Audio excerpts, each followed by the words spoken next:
Hi, Octane Hearts. ACT1, the perfect cup. The city of Blackridge never truly slept. By sunrise, commuters flooded the streets.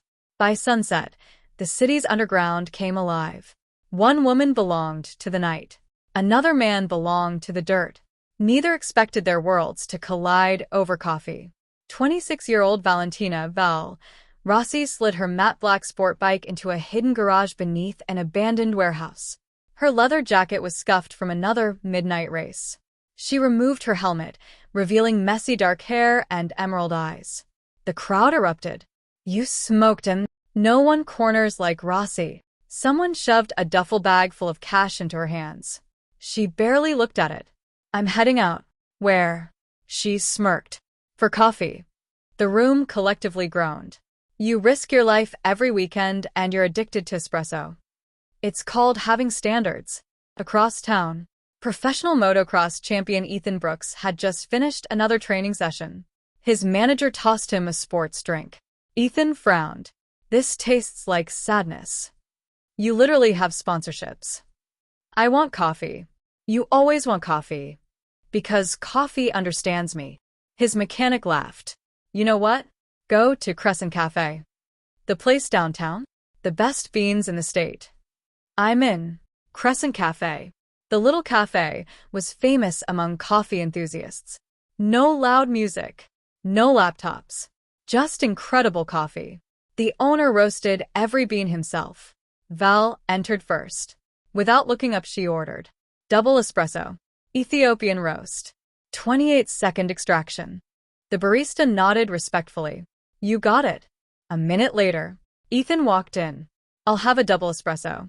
Ethiopian roast. 28-second extraction." The barista blinked. Again. He looked at Val. She looked at him. Both narrowed their eyes. "You copied my order." "I literally didn't hear yours." "You did." "I didn't." "You did." "I have awards for coffee tasting." Val crossed her arms. "I have a membership card." "Oh." "Gold membership." "Respect." The barista placed two identical cups down. They both reached. Grabbed the same cup. Paused. "I think that's mine." "No." "Smell the crema." "What?" "The crema." "You can identify your espresso by smell?" "You can't." She stared. "You're weird." "So are you." The owner walked over. "You too." "What?" "If you're going to argue, do it after telling me which tasting notes you get." They both sipped. Silence. "Val." "Dark chocolate." "Ethan." "Orange peel." "Val." "Brown sugar." "Ethan." "Hazelnut." "Owner." "Dang." He laughed. "You two actually know your coffee." They shared a table, mostly because every other seat was taken. "So, I'm Ethan." "Val." "You ride?" She froze. "Why?" "Your gloves." She looked down. "Motorcycle gloves." "Maybe." "I race motocross." She raised an eyebrow. "Professionally?" "Yep." She almost admitted she raced too. "Instead, I commute." "With racing gloves?" "Traffic is dangerous." He accepted that. "Barely." ACT2, Sparks. Coffee became routine. Every Saturday morning. Same cafe. Same table. Same arguments. Pineapple belongs on pizza. No. It absolutely does. It belongs in fruit salad. It belongs wherever happiness lives. You over-extract. I do not. You definitely do. I timed it. With your phone. With a stopwatch. Okay, that's impressive.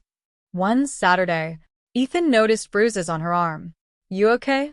"I fell." "Mountain biking?" "Sure." The truth? She had gone sliding through an industrial corner at 90 miles per hour. Later, Val watched television. Sports channel. Motocross championship. Ethan soared 30 feet through the air. Backflip. Perfect landing. Crowd exploded. She smiled. Show off.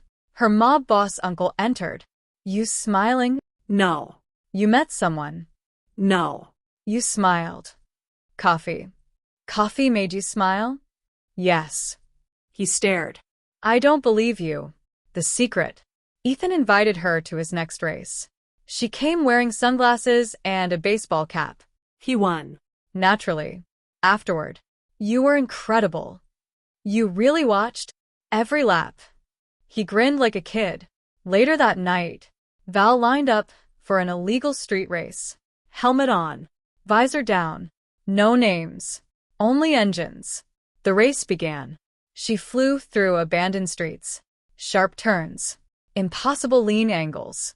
She won again. Unbeknownst to her, Ethan had taken a shortcut home after dinner. He saw a blur. A black motorcycle. A rider dragging a knee through a corner. He couldn't see the face. Only one thing. A tiny coffee cup sticker on the helmet. The exact same sticker Val kept on her travel mug. No way. ACT3, collision. The following Saturday. Coffee felt awkward. You race? Val nearly spit out espresso. Excuse me? I saw someone. So. They had your sticker. Lots of people like coffee. They leaned into a corner like physics gave up. Coincidence. You are a terrible liar. She sighed. You really want to know? Yes. She looked around, lowered her voice. I race. What kind? Illegal. Silence. Long silence. Seriously? She nodded. I'm also. She hesitated. Part of a mob family. Even longer silence. He blinked. I wasn't expecting that. No kidding. You kill people? What? No. I handle deliveries. Illegal deliveries? Mostly. Mostly? Look. He laughed. I knew there had to be something interesting about you. You're not scared? I'm dating a woman who argues over espresso extraction. I said dating? I mean, hopefully. She smiled despite herself. You really are weird. The adventure. One evening, a rival gang ambushed Val's crew during a race. Her motorcycle was damaged. She barely escaped. She hid inside Ethan's garage. He opened the door. Val. My bike is dying. Smoke poured from the engine. He looked, then smiled. Oh. What? I can fix this. Montage. Oil everywhere. Arguments. Grease on faces. Coffee breaks. Music. Laughing. She accidentally dropped a wrench. He accidentally sprayed himself with lubricant. She laughed for 5 straight minutes. I am never letting you forget this. I hate you. No, you don't. Maybe not.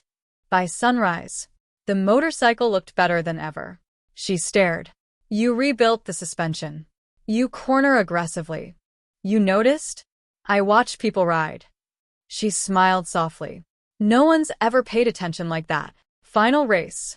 Val had one final illegal race. If she won, her mob debt would disappear. She could leave forever. Lose. And she'd belong to them permanently. Ethan insisted on helping. I'm your pit crew. This isn't motocross. I brought coffee. You're hired. The race began. Rain poured. Roads became slick. Competitors crashed. Val stayed focused. Halfway through, a rival deliberately bumped her bike. She nearly flew into a guardrail. Ethan watched from the finish line. No. Val recovered. Heart pounding. She remembered Ethan's advice. Trust the bike. She leaned. Committed. Perfect corner. She overtook everyone. One final straightaway. Engine screaming. Finish line. Victory. The mob boss walked over. You won. I did. Our deal is finished. She removed her helmet. I'm done racing for you. He smiled. You earned it. He offered his hand. No hard feelings. She shook it, then walked away. Never looked back. Epilogue. 6 months later, the cafe owner smiled as his favorite customers entered. The usual? Val and Ethan answered together. Of course. They laughed. Ethan handed her a small box. She opened it. Inside, a silver key. What's this? Our garage. I figured. He smiled nervously. We could build motorcycles together. She looked at him. No ring. I thought this was less terrifying. She burst into laughter. I'd have said yes to either. He blinked. Wait, really? She kissed him. The entire cafe applauded. The owner rang the espresso bell. Finally, I was getting tired of pretending I didn't know you two were in love. Everyone laughed. Outside, parked side by side, stood two motorcycles. One built for dirt, one built for speed. Different roads, same destination. They rode off together toward the sunrise, no longer escaping their pasts, but chasing a future built on trust, laughter, and the perfect cup of coffee. The end.